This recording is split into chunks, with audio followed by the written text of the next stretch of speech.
पिता सचिव सहित दो भाई, श्री जानकी जी और सुमंत जी के साथ लक्ष्मण जी राम जी श्रृंगवेरपुर पहुंच गए हैं। इधर प्रातः काल जब अयोध्यावासी जगे, राम जी को नहीं पाकर विकल होकर इधर उधर रोने लगे, भागने लगे। बुजुर्गों ने समझाया कि भाई अगर राम जी हमें ले जाना चाहते तो हमें छोड़कर ही क्यों जाते। लगता है राम जी की यही इच्छा है, एक दूसरे को धैर्य देते हैं और सब अवध वापस लौट आए हैं। सब फलाहार करते हैं, अन्न का आहार कोई नहीं करता। राम वियोग में एक निश्चय कर लिया है, दृढ़ निर्णय लिया है कि हमारे यहाँ जब तक राम नहीं आएंगे लौटकर, अवध में कोई मंगल महोत्सव नहीं मनाया जाएगा। अरे मंगल के स्वरूप तो प्रभु राम है, जहाँ राम नहीं है वहाँ कैसा मंगल, सब अमंगल ही अमंगल है। मंगल भवन अमंगल हारी तो प्रभु राम है, राम के बिना मंगल कैसा। इधर श्रृंगवेरपुर भीलों की नगरी है, भीलों का गांव है, वहां के मुखिया हैं गुह, निषाद राज गुह। जब यह सुनी गुह निषाद जब पाई, निषाद राज गुह को जब पता चला कि प्रभु राम पधार रहे हैं। अच्छा, अहिल्या प्रकरण किसी से गुह ने सुन लिया था कि राम पतित पावन है, राम जी की चरण धूल लगने से पत्थर की शिला तर गई, मुनि पत्नी अहिल्या बन गई। तो गुह के मन में दृढ़ विश्वास हो गया कि जब इतना भयानक अपराध करने वाली ऋषि पत्नी तर सकती है तो हमारे जैसा पापी का उद्धार क्यों नहीं हो सकता। हाँ, लिए फल मूल भेंट भरी भाई, मिलन चले उल्ही हर सो अपा। हाँ, क्या बात है। राम जी का दर्शन करने के लिए कुछ फल फूल लेकर अपने भीलों के साथ चल पड़ा। अच्छा देखो, निषाद राज गुह मन में सोच रहा है महाराज जी कि राम जी इतने महान हैं, राम जी पवित्र हैं, वो हमें गले से तो लगाएंगे नहीं, हमें छुएंगे भी नहीं, हो सकता है हमारे से बात भी ना करें, पर राम जी ने मेरी तरफ देख भी लिया तो मेरा कल्याण हो जाएगा। मैं पापी हूँ, मैं अधम हूँ। वाह, धन्य है निषाद राज गुह जो अपने आप को पापी कह रहा है, अपने आप को अधम कह रहा है। आज एक पापी परमात्मा की शरण में चला आ रहा है। दूर से ही सीताराम जी को आते हुए देखा, गुह दौड़ पड़ा, भावमय हो गया, भावमग्न हो गया और दूर से ही राम जी को दंडोत करता है, लंबी दंडवत किया धरती पर, आंखों से अश्रु धारा बह चली। राम जी गौर से निषाद राज गुह की भाव दशा देख रहे हैं। निषाद राज रोता हुआ कहता है, सरकार, लोग कहते हैं कि जो गंगा स्नान कर लेता है वह पवित्र हो जाता है, पर हम तो रोज गंगा स्नान करते हैं, ये गंगा मैया भी हमें पवित्र नहीं करती है। पर प्रभु, आज गंगा को भी पवित्र करने के लिए हमारे यहाँ दूसरी गंगा आ गई है। राम जी दौड़े और राम जी ने तुरंत हाथ पकड़कर खड़ा किया। ये सब निषाद राज की कल्पना से बाहर हो रहा है। वो ने तो सोचा था कि राम जी मुझे छुएंगे नहीं, अगर मेरी तरफ देख भी लेंगे तो मेरा कल्याण हो जाएगा। पर राम जी ने तो क्या किया, हाथ पकड़ा और खींचकर राम जी ने अपने हृदय से गुह को लगा लिया। भक्त वत्सल भगवान की। तुलसीदास जी जैसे चिंतक संत कहते हैं कि यहीं से राम राज्य का उद्घाटन भगवान राम करते हैं। अगर राम राज्य करना चाहते हो तो जिसकी आंखों में आंसू कभी ना सूखते हैं उसे हृदय से लगाइए। जिसका दिल दिमाग भाव शून्य हो गया है उसे अपनाइए। जिसे कोई नहीं बुलाता, जिसे कोई हृदय से नहीं लगाता, उसे अपने हृदय से लगाइए। राम राज्य यदि करना है सज्जनों, कौन पवित्र है कौन अपवित्र है इसका निर्णय राम जी पर छोड़ दीजिए। इसका निर्णय हम करने वाले नहीं हैं। हम दिन में 3 बार नहाते हैं, सामने वाला 3 दिन में 1 बार नहाता है। हम पवित्र हैं, वो अपवित्र है, नहीं। इसका निर्णय हम करने वाले नहीं है, इसका निर्णय करने वाले तो भगवान है। कौन पवित्र है कौन अपवित्र है।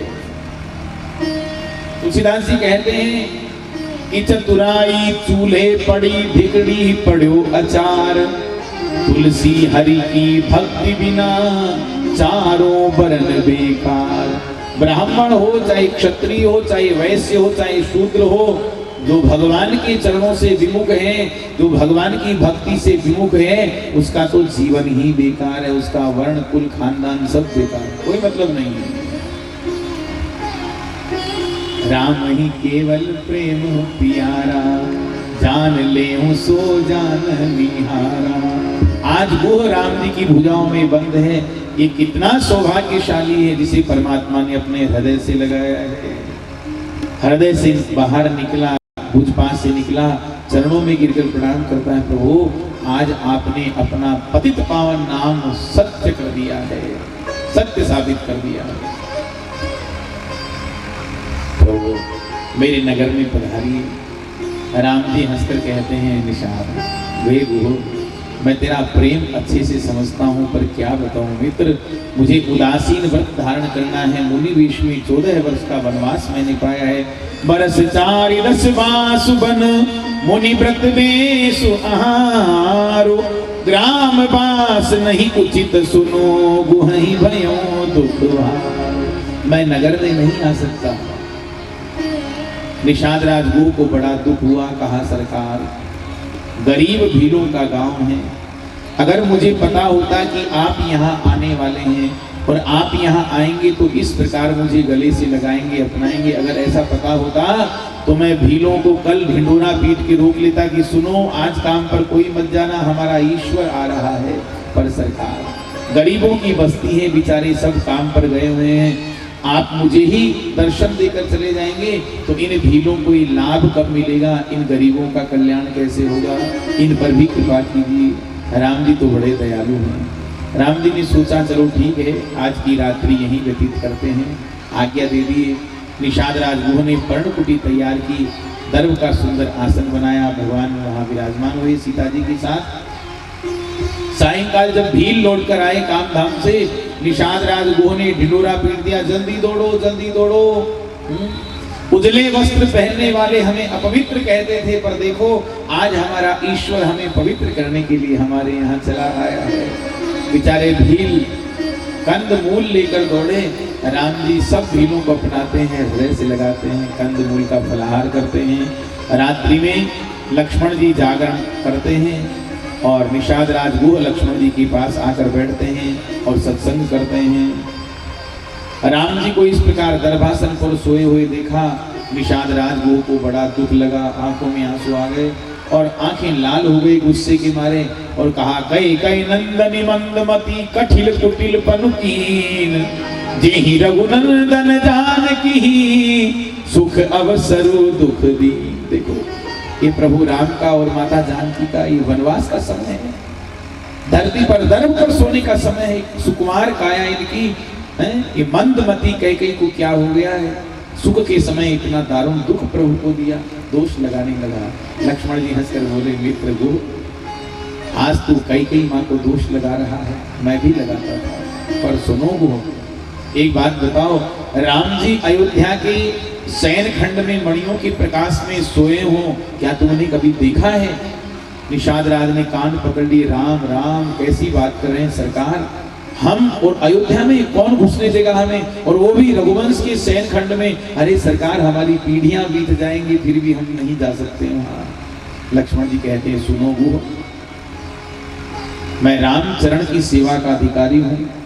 मैंने राम जी को अवध के शयन खंड में मणियों के प्रकाश में सोते हुए देखा है, और मणियों के प्रकाश में जो प्रसन्नता मैंने राम जी के मुख कमल पर देखी, आज धरती पर सोते हुए राम जी के मुख कमल पर मैं वही प्रसन्नता देखता हूँ। हे गुरु, समय बदल गया, स्थान बदल गया, परिस्थिति बदल गई, पर प्रभु राम की प्रसन्नता में बिल्कुल भी फर्क नहीं आया, कोई परिवर्तन नहीं आया। एक राम है जो सोते हुए भी प्रसन्न है, एक आप हम हैं जो जागते हुए भी हाय हाय करके रोते हुए फिरते हैं। यही ईश्वर और जीव में भेद है। तू दोष देता है कैकेयी माँ को, मैं भी देता था, पर मेरी माँ ने समझाया कि लक्ष्मण सुख दुख देने वाला कोई नहीं है, अपने ही कर्मों से सुख मिलता है, अपने ही कर्मों से दुख मिलता है। हे गुह, ये जगत जो दिख रहा है ये सब स्वप्न की माया है, सब स्वप्न में विहार करते हैं। सपने होई भिखारी नृप रंग राग पति होई, जागे लाभ नहानि कछु तिमि प्रपंच जियंदो। जैसे भिखारी राजा का सपना देखे और राजा भिखारी का सपना देख ले, तो जागने पर न राजा भिखारी बन जाता है न भिखारी राजा बन जाता है। ओ मोहनी सा सब सोबनी हारा, मोहनी सा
स्वप्न देख रहे हैं। जानिए तबहि जीव जब जागा, सब विषय विलास विरागा। हे मित्र, जीव को तभी जागृत मानना चाहिए, जगा हुआ मानना चाहिए, जब संसार के तमाम विषयों से, विलासों से निवृत्ति हो जाए, जब अपना आपा अपने आप छूट जाए, तभी जीव को जागा हुआ जानना चाहिए। निषाद राज वो ने कहा तो लक्ष्मण जी बताइए परमार्थ किसे कहते हैं? तो कहा सखा परम परमारथ एहु, सखा परम परमारथ एहु, मन क्रम वचन राम पद नेहु, मन क्रम वचन राम पद नेहु, राम ब्रह्म परमारथ रूपा, राम ब्रह्म परमारथ रूपा, अभिगत अलखनादि अनूपा, अभिगत अलखनादि अनूपा, राम ब्रह्म परमारथ रूपा, राम ब्रह्म परमारथ रूपा, अभिगत अलखनादि अनूपा, अभिगत अलखनादि। परमार्थ कहा हे गुह, सखा परम परमार्थ एहु, हे मित्र गुह, सबसे बड़ा और सच्चा परमार्थ तो यही है कि मन क्रम वचन राम पद नेहु। मन वचन कर्म से राम चरण की सेवा, यही सबसे बड़ा दुनिया का परमार्थ है। और देख रहे हो ये जो सामने सो रहे हैं सीता जी के